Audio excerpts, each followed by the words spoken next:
warahmatullahi wabarakatuh. Halo teman-teman, perkenalkan nama saya Putri Alpina Pauziah dari Program Studi Teknologi Pendidikan Universitas Ibnu Khaldun. Di video kali ini, saya ingin membagikan ilmu tentang bentuk komunikasi dalam pembelajaran yang merupakan mata kuliah ilmu komunikasi pendidikan yang diampu oleh Ibu Ika Suartika, MPD. Tanpa menunggu lama, yuk langsung saja kita ke topik pembahasannya.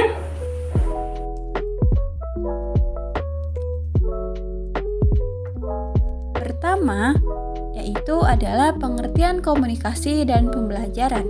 Komunikasi berasal dari kata communication yang berarti berpartisipasi atau memberitahukan. Menurut KBBI, komunikasi adalah pengiriman dan penerimaan pesan atau berita antara dua orang atau lebih.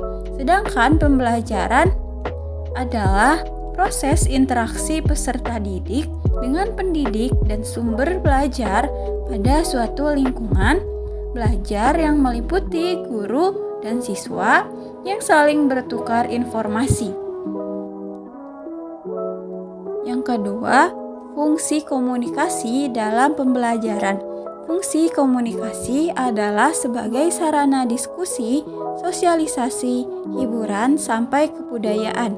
Ada juga yang pertama, pengendalian berfungsi untuk mengendalikan peserta didik dalam pembelajaran. Kedua, motivasi berfungsi untuk memotivasi peserta didik dalam pelajaran dengan cara menjelaskan mengenai apa yang harus dipelajari. Yang ketiga, pengungkapan emosi merupakan sarana untuk mengungkapkan emosi peserta didik. Yang keempat, informasi berfungsi sebagai sarana penyedia dan memberikan informasi yang diperlukan oleh guru dan peserta didik. Kelima, bahan diskusi, yakni berfungsi menyediakan informasi yang akan digunakan oleh guru dan peserta didik dalam pembelajaran. Keenam, sosialisasi berfungsi sebagai bahan media sosialisasi antara guru dan peserta didik dalam pembelajaran. Ketujuh, hiburan berfungsi sebagai media komunikasi yang bersifat menghibur agar proses belajar terasa menyenangkan. Kelapan, integrasi melalui komunikasi akan terjadinya integrasi antara ragam perbedaan yang dimiliki oleh peserta didik. Yang kesembilan, pendidikan bahwa komunikasi mendidik dan memberikan pengetahuan yang cukup kepada guru untuk mentransfer pengetahuan. Dan yang terakhir, kebudayaan berfungsi untuk kebudayaan melalui pendidikan dan pembelajaran yang dilaksanakan oleh guru dan peserta didik. Selanjutnya, ada bentuk-bentuk komunikasi dalam pembelajaran. Komunikasi terdapat dua macam, yaitu komunikasi verbal dan non-verbal. Yuk kita ke slide berikutnya. Bentuk komunikasi verbal yang pertama ada berbicara atau berkomunikasi secara lisan. Merupakan salah satu jenis komunikasi di mana seseorang mengucapkan suatu pesan untuk diterima kepada orang yang dituju. Kedua, menulis pesan yang sangat penting dan kompleks, lebih tepatnya disampaikan dengan tulisan. Ketiga, mendengar. Dalam dunia pendidikan, kemampuan mendengarkan sangat penting karena informasi yang diterima akan menjadi utuh dan efektif. Nah, selanjutnya adalah bentuk komunikasi nonverbal. Merupakan bentuk komunikasi yang paling dasar dari komunikasi dan dapat didefinisikan sebagai komunikasi tanpa kata-kata. Selain itu, ada juga 6 bentuk komunikasi nonverbal. Yang pertama, gerakan tubuh.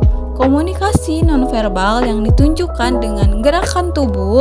Gerakan tubuh di sini mencakup pada gerakan lengan, kaki, kepala dan ekspresi wajah. Kedua, gerakan mata adalah alat komunikasi yang paling berarti untuk memberi isyarat tanpa kata atau gerakan mata dapat mencerminkan isi hati seseorang. Ketiga, sentuhan adalah isyarat yang dilambangkan dengan sentuhan badan. Keempat, tekanan dan irama suara, isyarat yang ditimbulkan dari tekanan atau irama suara sehingga penerima dapat memahami sesuatu di balik apa yang diucapkannya. Kelima, diam merupakan suatu komunikasi nonverbal yang memiliki arti sikap. Diam sangat sulit diterka dan dapat menimbulkan keraguan. Yang terakhir, postur tubuh memiliki bermacam-macam bentuk sejak lahir sehingga dapat memiliki beragam karakteristiknya masing-masing. Wah, tak terasa ya sudah di pembahasan terakhir, yaitu tujuan komunikasi dalam pembelajaran. Apa sih tujuannya? Yang pertama, ada menciptakan pengertian yang sama terhadap setiap pesan dan lambang yang disampaikan.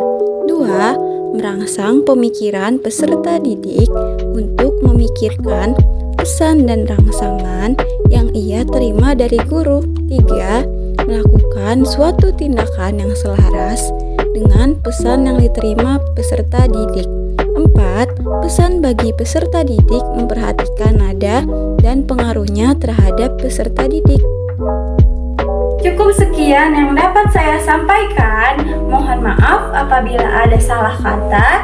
Jangan lupa untuk like, subscribe, juga komen video ini, dan nantikan video selanjutnya dari channel ini. Terima kasih. Wassalamualaikum warahmatullahi wabarakatuh.